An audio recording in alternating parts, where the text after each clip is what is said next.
Greetings and welcome to this week's episode of Bronx Bombers. My name is Joe Rubenstein and it is Tuesday, October 2nd, and the Yankees will face the Oakland A's in the wildcard game tomorrow night in the Bronx at 8 p.m. on TBS. I'll be live tweeting that game, and this will be the fourth time that the Yankees meet the A's in the postseason. And we'll try to make it 4-0. Back in 1981, the Bombers swept Oakland in the ALCS. I remember that well. Greg Nettles had just an insane series with 9 RBIs in that 3-game sweep.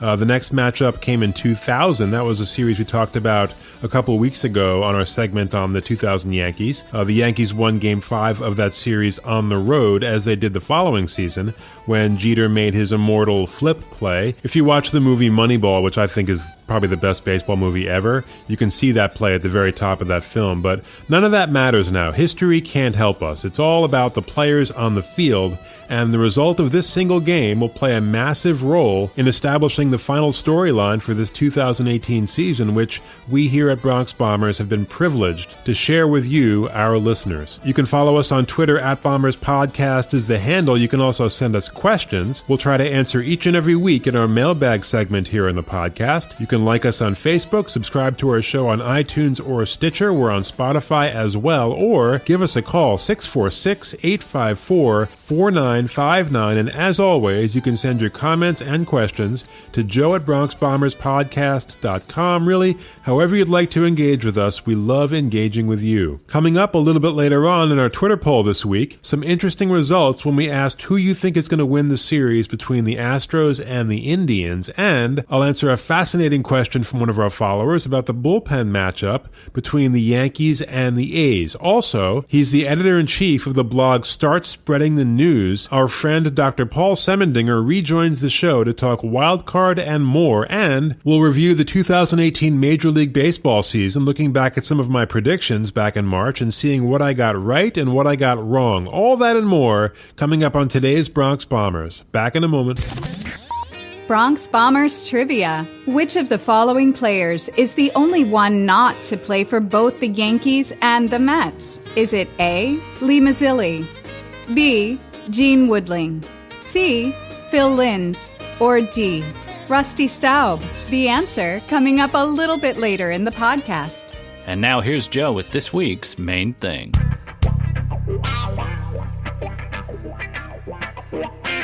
So this is it, guys. Do or die. We did it last year, and we're doing it again. And no, I don't have any predictions for the game Wednesday night. Predicting the outcome of one game between two evenly matched teams is, I think, a fool's errand. And no, home field really doesn't matter a whole lot historically, so it's really just sit back and see what happens. And I'll get into this game a lot more with Dr. Paul Semendinger after this segment, and I'll get into the Oakland bullpen in our mailbag segment later in this podcast. But back in March, on episodes 9 and 10 of this podcast, I did my season preview with my picks for the final regular season records for all 30 teams. I used the over-under numbers out of Vegas as a baseline, and you know, as one might predict, the results were kind of all over the place. I was wrong as much as I was right. I went 15-15. It was interesting. I did better with my picks in the National League than I did in the American. Maybe I was more objective there because I'm not as emotionally involved.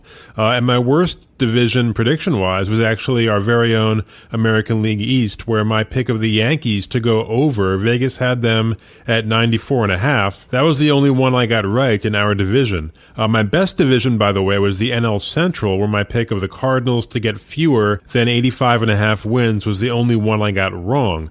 St. Louis had a strong second half, but as I predicted, the Milwaukee Brewers had a big year after some big free agent acquisitions, including Lorenzo Cain and Christian Yelich. Both had just phenomenal years, and both contributed mightily in that tiebreaker game against the Cubs on Monday.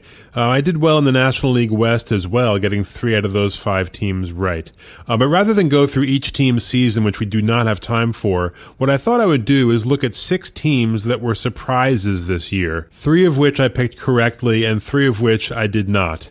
And we may as well start with a team I was wrong about. That's the Boston Red Sox, and I wasn't the only one. Vegas had Boston at just 91.5. I picked them to go under at 91, but of course, they ended up with 108 wins for their best season in franchise history. Now, one of my contentions back in March that the Yankees pitching was right there with Boston's, and I got a lot of pushback on Twitter from delusional Red Sox fans, but my point there was proven correct. As a matter of fact, batting average against the two pitching staffs of these two teams was identical at 237. The Yankees staff had fewer walks and more strikeouts than Boston. So for all the talk of Sale and Porcello and Price and how much better their staff was than ours, they really were not. And although Kimbrel had a better year than Chapman, the bullpen matchup, as I predicted, it also favored the Yankees. But what surprised me and the rest of the baseball universe as well was just how explosive that offense was. I mean, I knew Mookie Betts was good, but I didn't know he was this good. And J.D. Martinez, a late bloomer if there ever was one, this is a guy that was really a pretty ordinary hitter in the early years of his career in Houston. Some improvement on the Tigers for sure, but last year at the ripe old age of 30 was his true breakout season, although actually 2016 was good as well. But, back in March, I questioned whether or not he would duplicate those numbers, switching back to the American League, and he most certainly did, leading the team in RBIs with 130, hits with 188, and home runs with 43. And, he signed through 2022, and that can be a risk with a player of his age, but it's been a hell of a year. I mean, and the top of their order has been the difference, I think, between the Red Sox and the Yankees. And as a team, their ability to consistently beat lesser teams is the reason why they'll be relaxing on Wednesday as we slug it out with Oakland. Now, a surprise that I got right was the Atlanta Braves. Vegas had them at just 74.5 wins. Fangraphs actually took the under on that, but I liked what I saw from their youth, from their prospect depth, and as I predicted, rookie Ronald Acuna Jr. had a monster year and will be the NL Rookie of the Year without question. He leads the team with 26 home runs. His OPS of 921 leads the team as well. Just a super gifted athlete. And also, as I predicted, a healthy Freddie Freeman was a huge contributor, one of the best, if not the very best, first baseman in all of baseball, hitting .309 this season, on base .388, and he led the team with 98 RBIs and 191 hits. Just a monster year. And on the pitching side, they got a nice year out of righty Mike Foltynewicz, 2.85 ERA, 202 strikeouts. And so the Atlanta Braves are the surprise winners of the National League East. And just as surprising was a team that I and pretty much everyone else got wrong. The team that Sports Illustrated in all their wisdom picked to beat the Yankees this year in the World Series, the Washington Nationals, who were just, I shouldn't say awful, mediocre might be more accurate, going 2 games over 500. But considering the expectations after years of piling up a ton of regular season wins, not good. And they basically blew up their team in mid-August, trading away Daniel Murphy to the Cubs and many others. Now, there were a lot of injuries in the first half. Adam Eaton, Brandon Kintzler, Murphy, Strasburg, but we had a lot of injuries too here in New York, so it's tough to know what exactly happened in Washington. Certainly Bryce Harper was not as good as he was last year or in 2015, which was his best year. And there's a lot of talk about the new manager, Dave Martinez, and team chemistry. Remember around July 4th, after they dropped below 500, Scherzer called a team meeting and basically tore everyone a new one. And then a few weeks later, cameras caught Scherzer and Strasburg in a furious argument in the dugout, and there was a lot more drama than that. And that's something you can't quantify with stats, clubhouse chemistry. And, I've been critical of Aaron Boone for a lot of things, but that's an area where I would give him high marks. There's been literally no drama in our clubhouse all year, but the Nationals were really bad, and this could be the turning point in the power of the NL East, with a resurgent Braves team and the Phillies looking better as well. Now, another surprise, and this one I got right, was the Oakland A's. I'll get into them a lot more with Dr. Paul Semendinger and also in my mailbag segment, but Vegas only had them at 74.5 wins, actually had Oakland finishing in last place behind even Texas, which I thought was insane. And so my overpick for Oakland was correct, and you can't say enough about the job that manager Bob Melvin and general manager Billy Beane have done putting this team together on essentially a shoestring. But my final 2 surprises, both of which I got wrong, were Baltimore and San Francisco. The Giants will have their 2nd consecutive losing season, and I thought, with the additions of McCutchen, who's actually played a lot better in New York than he did in San Francisco, and former Yankee killer Evan Longoria, that offense would pick up, but Longoria had just his worst season ever, just did not hit at all. and it looks like GM Brian Sabean is going to blow up that team this offseason. He's got to do something. I mean, they're in the top 10 in team payroll, and they've had horrendous seasons 2 years in a row. At first, I thought it was just the Bumgarner injury that happened in the final game of spring training, and that when he came back, they would pull out of it, but they never really did. And of course, catcher Buster Posey had season-ending surgery, but we saw major regressions for the Giants from Brandon Belt, Joe Panik, and Brandon Crawford. Now, my last surprise, the Orioles, I mean, it wasn't a surprise that they were bad. Indeed, I picked them for last place. I had them, I think, at, going 77 and 85, but that was optimistic. They were just way, way worse than that. Historically bad. I mean, doing things that just haven't been done in decades in the area of ineptitude. They broke their franchise record for losses a couple of weeks ago with that 108th defeat, and they're only the second team to win fewer than 50 games since the advent of divisional play back in 1969. The other is the 2003 Tigers. Baltimore finished the season 61 games out of first place. That's 61, guys. No team since the famously awful 1962 Mets has finished the season more than 60 games out, and I feel bad for that fan base. The Orioles have been just terrible in every conceivable way. They've been bad in one-run games. They've been bad in blowouts, bad on the road, bad at home, bad in day games, worse at night. And as bad as they were before the All-Star break, going 28 and 69 for a .288 win percentage, they were even worse after. And their catcher, Caleb Joseph, said it all, quote, "I'll tell you this. I've never seen sports teams survive seasons like this without people losing their jobs, period. Players, you name it. It's a privilege to be here, but you do not lose a record number of games and not expect some retribution. Everybody, every single locker in here should be thinking, I should be fired because I sucked, period," unquote. Just brutal. Now, owner Peter Angelos did do the right thing for once and unloaded most of their talent, other than Adam Jones, and time will tell whether the players they got in return will pan out. They also got a bunch of international bonus money in those deals, and that team has not been players on the international market at all, really, and now they will be. So it's unlikely they'll be this bad next year, but who knows? They're locked into maybe the worst contract in Major League history, and I'm not even kidding. I mean, this deal makes the Jacoby Ellsbury deal look like, an absolute work of art. Orioles first baseman 32-year-old Chris Davis, who was signed through the 2022 season, was the face of the 2018 Orioles, which is to say historically awful, finishing the season with a .168 batting average. That is the lowest batting average among qualifying players in Major League history. And there was a big article in Sports Illustrated about his year-long struggles. It's well worth reading. It's by Stephanie Apstein, and it's called Crushed Davis. Nobody is struggling with the modern game more than Chris Davis. And Apstein makes the convincing case, that Chris Davis is having the worst Major League season of all time, ever, period. And look, when you read some of the quotes in that article from Davis, you gotta feel bad for him. Stuff like, quote, "I have no clue what I'm doing at the plate. Failure just follows me around daily," unquote. And he tells Apstein he wakes up every morning and thinks about how bad he is. He goes to the ballpark, thinks about how bad he is. He takes batting practice, slogs through another hitless night, and drives home thinking about how bad he is. And more than once this season, he's actually considered quitting entirely. Chris Davis has become increasingly religious this year, turning to faith to get him through this ongoing nightmare, wondering if it's some sort of divine punishment for something he did. I'm not making this up. You got to read this article. It's all there. And this is a guy that led the majors in home runs just 3 years ago with 47. Okay, so it's, I did a long piece back in February on the struggles of pitcher Mark Wohlers back in 1998 when he just totally lost the strike zone. This, 20 years later, this 2018 season of Chris Davis is arguably just as bad. It's actually worse. Mark Wohlers only had to pitch a few times a week.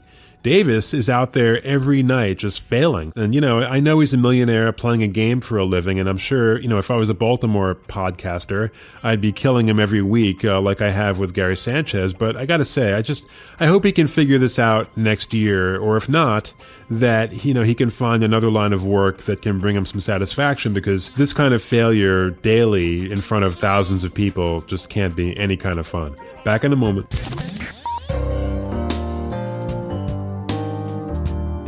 We are joined this week on Bronx Bombers once again by Dr. Paul Semendinger, editor-in-chief of Start Spreading the News, a great blog. They do summaries and commentaries of each and every game and really cover the Bombers from all angles. Highly recommend it.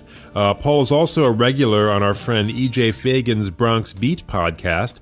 Paul, it's great to have you back on the show, man. How you doing? I'm doing great, Joe. The Yankees are gearing up for the playoffs. This is October. It's Yankee time. So how could I be any other way than great? You know, Paul, it's been a strange year. I mean, if someone had told you or me back in March that this team would win 100 games and set the record for most home runs in a season, that Miguel Andujar would break Joe DiMaggio's rookie record for most doubles in a season, that we would get 20 or more home runs from all 9 spots in our order, never been done, we would have smiled, taken a deep breath and settled in for a magical run to our first division championship since 2012. It didn't quite happen that way. Boston had a historically great season, and this Yankee ball club, despite the 100 wins and all the home runs, has showed some weaknesses as well. Now, you followed this team for decades as I have. Just from a fan's perspective, how would you characterize this regular season that just ended? And do you think it's possible that in this last week of the regular season, we may have seen this Yankee team get hot all at the same time for the very first time this year? Wow, that's a number of questions, Joe. And once again, I didn't say thank you for having me on. So I do appreciate that you made the time for me. And I do love sitting in with you and talking Yankee baseball. So going back to the beginning of the question, when you said, would I believe that the Yankees would set the home run record? The answer to that is yes. My son, Ethan, who also writes for the blog and is a big Yankee fan, was actually tracking the Yankees. He made a program where he tracked the Yankees' home run against the Seattle Mariners game by game. And the Yankees, for a period, were well above that rate. And it looked like they'd sail to that home run title easily. Now, if you ask me, would the Yankees set the home run title with nobody hitting 40 home runs, with Gary Sanchez playing poorly, with Greg Bird playing poorly, and with Aaron Judge injured for most of the summer months, I would have said there's not a chance. So the fact that they did it is amazing. And the fact that they won 100 games is amazing because as I look back and I think back about my commentary all year long, this was a frustrating team to watch and to root for. They ended up with a great record. Right, 100 wins normally wins the division. You would think a 100-win season would make everybody very, very, very happy, but it didn't come easy. And somehow, with a hot streak at the very end, they made it there. I've reflected and thought maybe I've been a little too critical on the team all year because in some ways, it's been a magical run, but it's been a strange magical run. Now, it's worth pointing out that the Yankees do have the third best record in all of baseball behind only the Red Sox and the Astros, and yet, here we are for the third time in the last 4 years playing a do-or-die wildcard game, whereas Cleveland, with 10 fewer wins, gets to sit back and watch us sweat it out because of this new playoff formula. Well, it's not so new. It's since 2012. But, I mean, if Major League Baseball had set up their playoff format strictly by merit, the way the NHL does, the Indians would be playing the A's on Wednesday, not the Yankees. So while I understand why they've set it up the way they have, to make divisional games more compelling and to keep more teams in the mix, is this system fair the way it's set up? I mean, should merit be rewarded, or is the current system a good system in your opinion? I'm never a big fan in baseball, which is a marathon, of the one-game playoff. We've seen enough games to know that any one game, any one thing can happen, which would change the game. And the statistics, though I don't have them on hand, would back up that even a borderline pitch called either a ball or a strike at a certain point in the game could really change an at-bat, which could really change an entire game. And so I'm not a big fan of the one-game playoff. I understand why baseball has done what they do in regard to the playoffs. You said it. It keeps a lot of teams in races. It keeps a lot of fans interested in the game. But there is something, and I'm too young to know, but magical about the days before divisional play when the top teams went to the World Series. And it would be kind of nice if they could still have the divisions, but if they actually seeded the playoffs according to how many wins you end up at the end of the regular season, that would actually be more fair. I think you're right. The Indians should be the team playing for the wild card, not the Yankees. So I've been looking back at some of the one-and-done games in Major League history, either tiebreakers or wild card play-in games, and this will be the Yankees' fourth. Last year, of course, we beat the Twins. Back in 2015, we were beaten by Houston. Those were wild card play-in games, but back in 1978 was perhaps the most famous and exciting one-and-done game in history, our tiebreaker against Boston up in Fenway, the famous Bucky Dent game, which I watched with my family as a 9-year-old. I'll never forget it. Now, we're about the same age, so tell us what you remember about that game and anything else from that magical 1978 season, if you would. Well, 78 was magical. I have a year on you, so I was 10 when that game was played. I became a Yankee fan in 1977, and by 1978, I just thought the Yankees were the team that always won the World Series and would always go to the World Series. Now, I just talked bad about a one-game playoff. In 78, or any time two teams are tied for first place, I get it. You can't have a whole playoff series to go to the playoffs. So I'm not opposed to a one-game playoff to decide who wins the division. And that was just a remarkable game. Now, my history with that game is a little different than most others because my father, a great man, is a longtime Red Sox fan.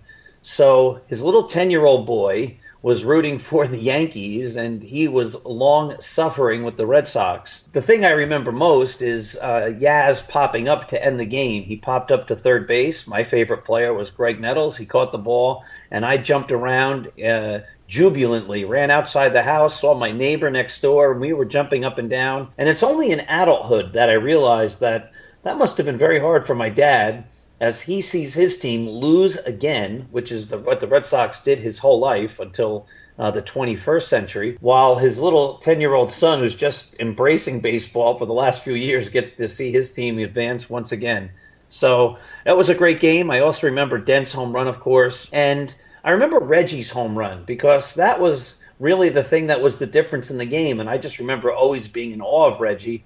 And I was sort of shocked at the time that Bucky Dent's home run, I mean, it came at a bigger spot, but was so much overshadowed Reggie's home run. Paul, you look at these two teams that are about to square off, the Yankees and the A's, and despite the difference in team payroll, they're actually very similar. High-powered offenses, the Yankees come out on top in most categories, but not by much. The Yankees' rotation, for all its problems this year, is better. But of course, far more relevant is the bullpen, and I would say, they're fairly even. Maybe the Yankees have a bit more depth, and fittingly, we've split the season series against the A's, so on the surface at least, this is a bit of a tougher matchup than last year against Minnesota, but what's your gut feeling heading into this game, and what's your confidence level? Those are two different things. My gut feeling is very positive. I think we're going to be in for a good playoff run. You said it at the outset when you said maybe this team is getting hot at just the right moment. Wouldn't that be something after a year where it seemed like they underperformed so often? That everybody gets hot at just the right moment and they ride off into October glory? That would be beautiful. So that's my gut, and I guess it's my prediction as well. Though, again, I'm never all that comfortable and excited about a one-game playoff that if you lose, you go home and I hate when that happens. All the talk for the past 2 weeks has been who the respective starters are going to be, but this will come down to a battle of the bullpens in reality. Oakland won't even use a traditional starter, and they have some very good arms in their pen. By far the best of them is Blake Trinan, their closer. But looking at our bullpen, who are the guys that you trust the most to give us big innings, and who are the guys that make you nervous in a game like this? That's a great question because all of the guys have had peaks and valleys this year. I still will always trust Chapman. He's obviously coming off an injury and he's not himself 100%, but I would have no problem using him in a big spot. Zach Britton has seemed to really turn it up a notch as he gets further and further away from the Achilles injury. Dellin Betances has been terrific, though he's going to be going on one of his longest periods of rest between his last appearance and this next one, and that sometimes means he's going to be wild. So all three of the big guys I'm happy with. Chad Green, I have no problem with. Jonathan Holder surprised me all year with his steady pitching, and I'm confident in him. And I've always loved David Robertson. The funny thing is, you probably are going to disagree with me. I might be the only guy saying this, but the one guy who hasn't looked as sharp these last few weeks of the season is D-Rob. And he would be the guy I'd be most worried about bringing in a tight spot. Now, I know some people might think it's bad luck to look past the A's, and I'm definitely not doing that, but I'm not superstitious either. And the prospect of a series against Boston is so tantalizing that I'm going to go there for a second. So our mutual friend, E.J. Fagan, told me last week on this podcast that he's more concerned about Oakland than he is about Boston. He likes how our lineup matches up against all those Red Sox lefties, and we saw some of that this weekend in Boston. And over the course of the year, we've also had very good numbers against their bullpen. So let's say we're fortunate enough to survive this one and done on Wednesday. In a short series against Boston, what would be your level of optimism and why? You know what? I'm very optimistic. And it's, as I say, it's kind of funny because I've been pessimistic for most of the season, even though they won 100 games. But now that we're looking at October, if this team is truly getting hot, and this is how we felt before the season, you have to put the Yankees lineup against anybody. Player for player, when you match the Yankees up to the Red Sox, the Yankees have the better team, the better players overall. The Red Sox had a magical run. Is that magical run over? We have seen in baseball history many, many, many teams who have had great regular seasons who have not been able to transition that to the postseason. If we look back to the 98 Yankees, one of the things that hung over their head, and one of the reasons that team was so remarkable, was a lot of people were saying that. They were great during the season, but will they prove to be a truly great team by sweeping through the playoffs? And they did. But a couple years later, when the Mariners won all those games, they didn't last very far into the postseason. I think it was the 54 Indians who actually beat the Yankees out for the pennant by winning a ton of games, and they didn't win the World Series. So I am very confident in a short series in the playoffs that the Yankees can outpitch and outhit any team. And yeah, I'm not really all that worried about the Red Sox. Now, you and I, Paul, have both been critical, you on your blog and me on this podcast, of the Yankees' defense this year, especially Gary Sanchez. And a week or so ago, we both thought that Romine would be the better choice to start this game on Wednesday. However, Gary's bat suddenly came to life this week in a big way. 2 home runs down in Tampa, another in Boston, a pair of doubles as well. So has this uptick convinced you that he should start rather than Romine, or do the past balls we've seen from Sanchez still scare you? The past balls still scare me. I'm going to go out on a limb and say I might be the only one in the country saying this as well. But you know what? Defense wins these games. And if the Yankees' bats are all there, if every single Yankee batter is going to be healthy and in the lineup, you can actually carry a guy who is a weaker hitter. Over the course of the year, Romine was actually the better hitter than Sanchez. Sanchez has the better arm, but as of at least a week or so ago, Romine had a better percentage, barely, of throwing out base runners. And I just think that pass ball, wild pitch scenario is something that is one of those things that a game can turn on. I'm not a big fan of momentum. You always see games and then they say, oh, now the momentum's on this team's favor. And then something happens for the other team and they go, well, now the momentum's on their favor. Well, if momentum was so important, how did it change so quickly? That being said, momentum is something that can take apart a team or build a team up. And if the Yankees are giving away free extra bases because their catcher isn't catching the ball, and we've seen this far too often this year, I think it could have a negative effect on the team's psyche and the game. And so I think I'd still put Austin Romine. I'd make the tougher choice and put him behind the plate. Yeah, I mean, if we lose, I would just hope to lose because they were the better team. I do not want to lose on a pass ball or an error or a base running mistake or some managerial miscue. That would be terrible. I agree. And we saw just a little over a week ago, there was the play at the plate. Gary Sanchez came out, he overthrew first base, and then he stood there. And Lance Lynn had to cover the plate as the relay came in, and Lance Lynn tagged out the sliding runner. And there's just been too many times this year when Gary Sanchez just hasn't seemed to have his head fully in the game. Now, again, maybe that's changed over the last week, and I hope it has. He is the catcher of the future. But boy, oh boy, like you say, you just don't want to lose a game because a player's, for whatever reason, not fully engaged. So I saw a poll on Twitter this week about who the Yankees MVP was this year. My choice would be Miguel Andujar. I think despite the shaky defense, he's been our most consistent hitter. Although I also like what Aaron Hicks has given us this year on both sides of the ball. He'd be my second choice. But who would you say is the Yankees' 2018 MVP? All right, so we're going to agree. I think it's Miguel Andujar. I was just doing, and we talked about this off the air, the statistics. I thought he might have actually played in the most amount of games of any player. But as I looked it up, I was shocked. Giancarlo Stanton actually played in 158 of the Yankees games. That's remarkable. Stanton out homered Andujar 38-27. I don't put a whole lot of stock in RBIs, but he did have 100 RBIs. Stanton did compared to Andujar, who had 92. But if you look at the advanced stats and the rate stats, Andujar actually did better in a number of areas. He actually had a higher slugging percentage than Stanton. I think they both had a 855 OPS, but Andujar, I don't have the statistics right in front of me, actually has a slightly better or equal OPS plus. So I think throughout the year, Stanton had hot streaks and terribly cold streaks, and Andujar did not. Andujar seemed to hit from the moment the season started to the moment it ended. He just missed hitting 300 as he hit 297. And again, I think the defense has been a problem, but as I said to somebody else, they said, well, if you're going to sit Sanchez for his defense, then you got to sit Andujar. But I said we'd put up with Sanchez's defense if his offense was anything remarkably close to Andujar, and it hasn't been anything near that. Yep. So he's my MVP, Miguel Andujar. You know, there's been a lot of talk about some of the negative surprises this year. Certainly Sanchez and Greg Bird head that list. I guess I'd put Sonny Gray on there as well, although that didn't surprise me as much. But who would be your most pleasant surprise, a guy that you weren't really counting on who delivered the goods this year? Well, Andujar, I predicted he'd have a great year, but that's just guessing. You know, you're just saying, I hope he does.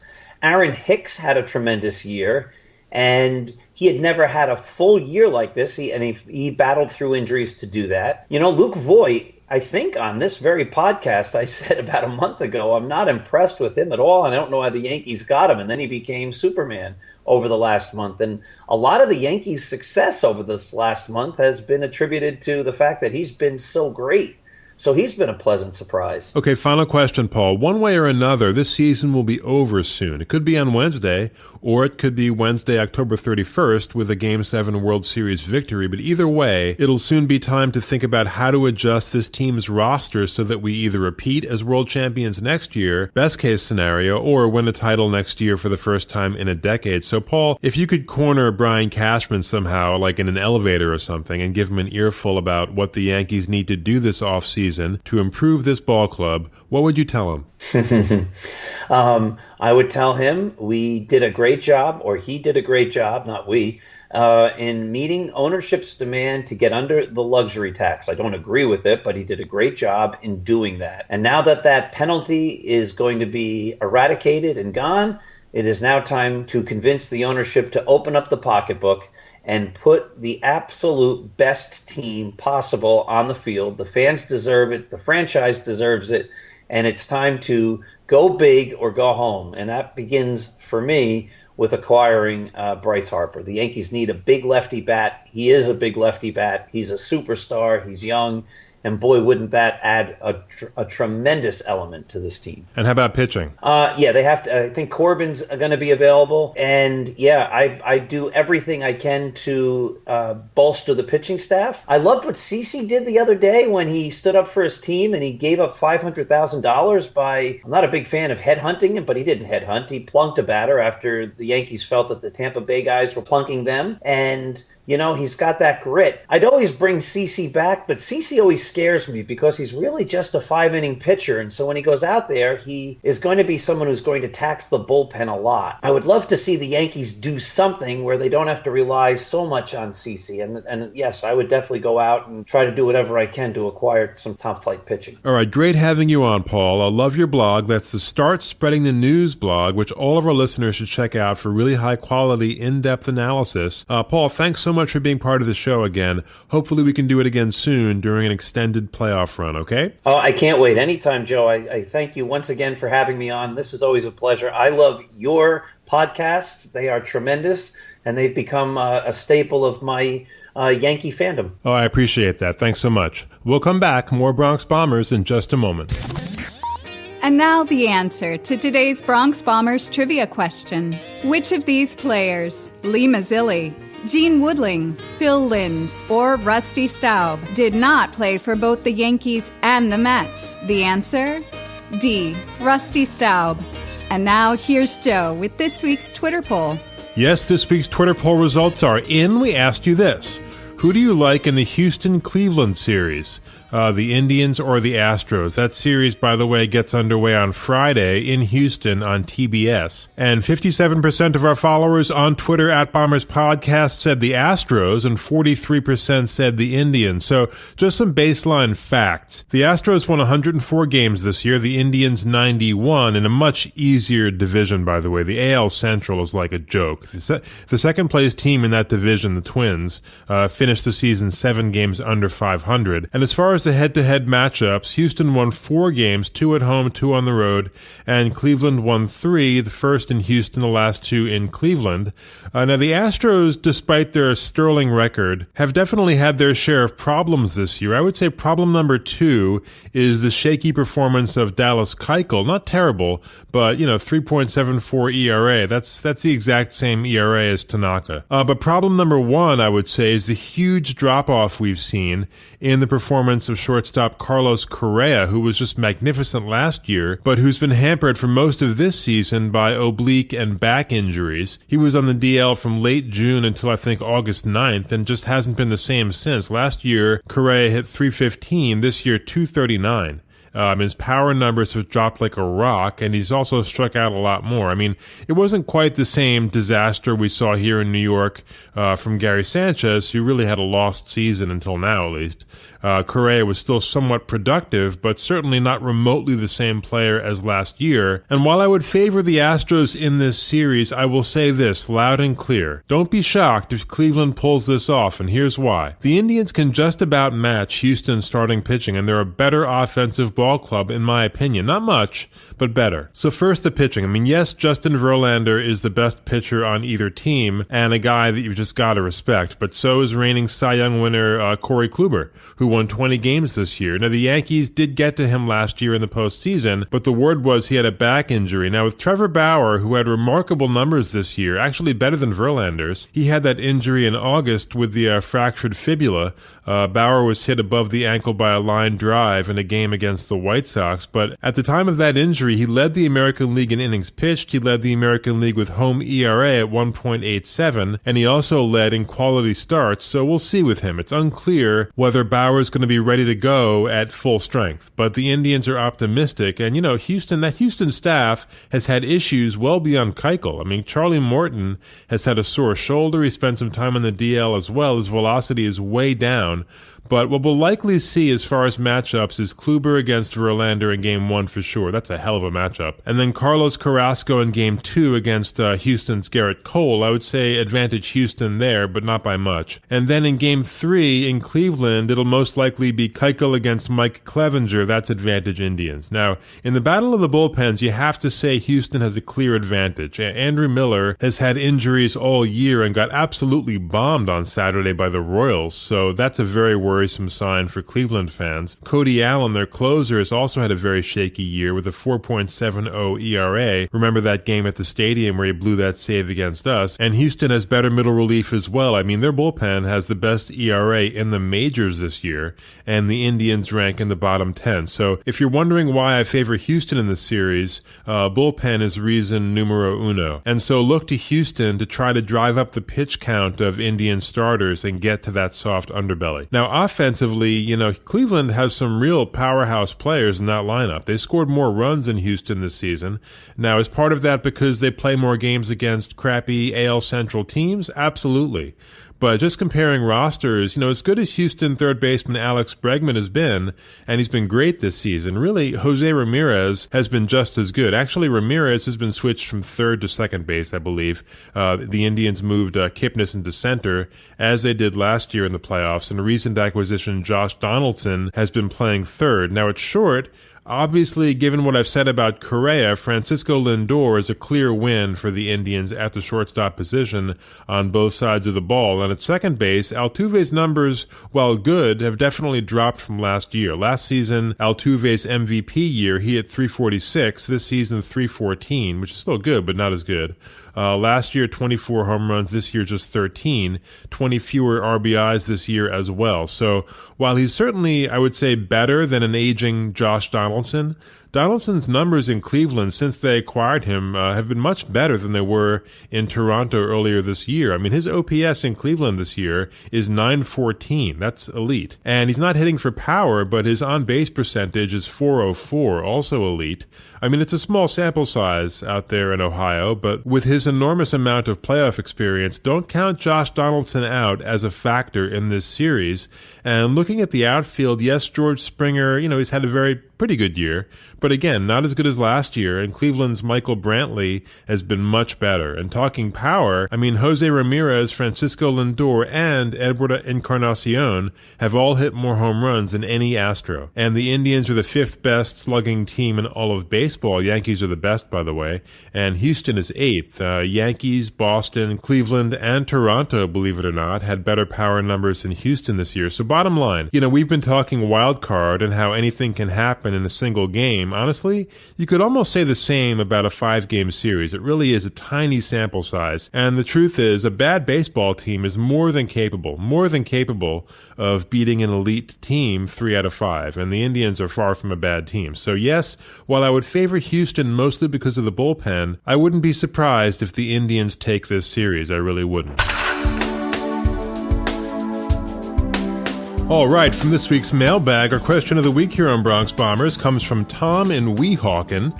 And by the way, the email is joe@bronxbomberspodcast.com, or you can find us on Twitter @BombersPodcast is the handle, or give us a call at 646-854-4959. If you have any questions you want to have us answer on any future episodes, we are more than happy to do so. And Tom writes, the wildcard game will be about one thing: who has the better bullpen? Offensively, the lineups are basically a wash. Which team do you think is stronger in the relief department? Well, thanks for that question, Tom, and you are correct. This will, in all likelihood, turn into a battle of the bullpens. I'm just hoping that, if Happ is going strong, that Boone doesn't pull him for no reason, just to do it. I think that would be dumb.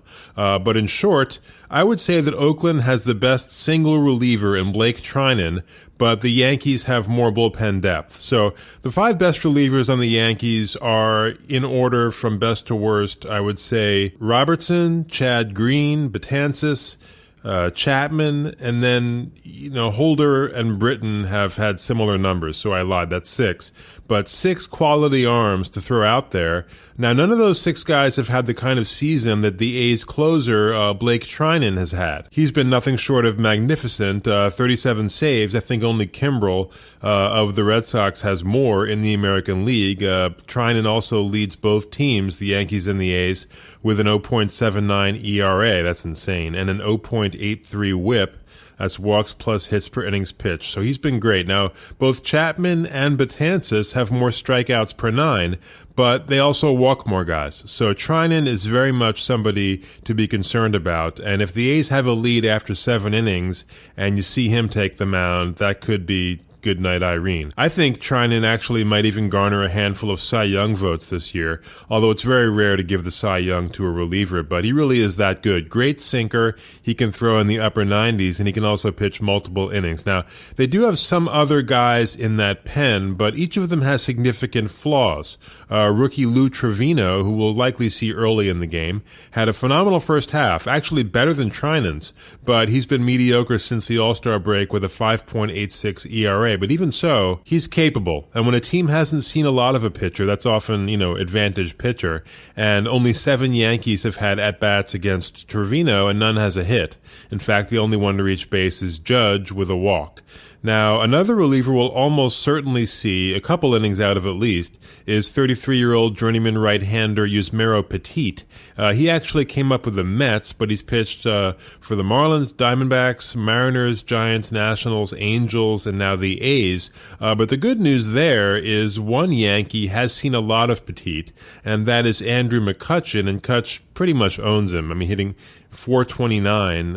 McCutchen, by the way, also has very good numbers against Blake Trinan, hitting .375 against him with an on-base over 500. So if we have a hero on Wednesday, don't be shocked if it's Andrew McCutchen. McCutchen, by the way, also has good numbers, excellent numbers actually, against the pitcher it's being reported at least that Oakland will use as its quote-unquote opener, 29-year-old right-hander Liam Hendricks. And there's more potential good news there. The Yankees collectively only have a .348 batting average against Hendricks. Let's see. McCutchen hitting 400. Gardner, who won't be starting, hitting 500. Didi and Stanton hitting 500 as well. McCutchen has had the most at-bats against Hendricks, who's pitched well down the stretch, but something else to keep in mind. Hendricks was just awful in his last postseason appearance. That was the 2015 ALCS, when he pitched for Toronto and compiled a 5.79 ERA. Now, another guy we'll likely see is ex-Met Juris Familia. He was a trade deadline acquisition for Oakland, but you know what? He doesn't really scare me. He hasn't been as good for the A's as he was in Queens, where he wasn't great. And he walks a lot of guys, especially recently. But those 5 guys, Trinan, Trevino, Petit, Hendricks, and Familia, are pretty much the best they have, and all of them come with flaws, with the exception of Trinan. And look, so do our guys. But there's more pressure on each of their relievers because, first of all, they're not going to use a starter, and second of all, they don't have the same kind of depth that we have in the pen. And this is a very big stage, Yankee Stadium, and Trevino's a rookie. Familia, in his last postseason appearance for the Mets in 2016 against the Giants, got destroyed in 1 inning, 3 earned runs. Petit, who pitched for the Giants in the 2014 World Series against Kansas City, was not good, a ERA just under 5 in that series. And even Trinan, in his 1 postseason experience, pitching for the Nationals in the 2016 NLDS against the Dodgers, Trinan pitched 2.2 innings in that series to a 6.75 ERA. LA won that series. So look, 1 game, you can practically throw all these stats out the window. But I would say, Tom, that while the A's have 1 reliever in Trinan that has had a better season than any of ours, actually better than any reliever in the American League, he can't pitch the whole game. And the flaws I've pointed out in the others lead me to believe that the Yankees overall have a deeper bullpen. And unlike Oakland, we also have an actual starter who's very good as well. And that'll do it for this week's episode of Bronx Bombers. Again, don't forget, you can subscribe to this podcast on iTunes or Stitcher, find us on Spotify, follow us on Twitter, @BombersPodcast is the handle, like us on Facebook as well, but most of all, have faith in the Yankees and enjoy the wild card game. We'll see you again next week.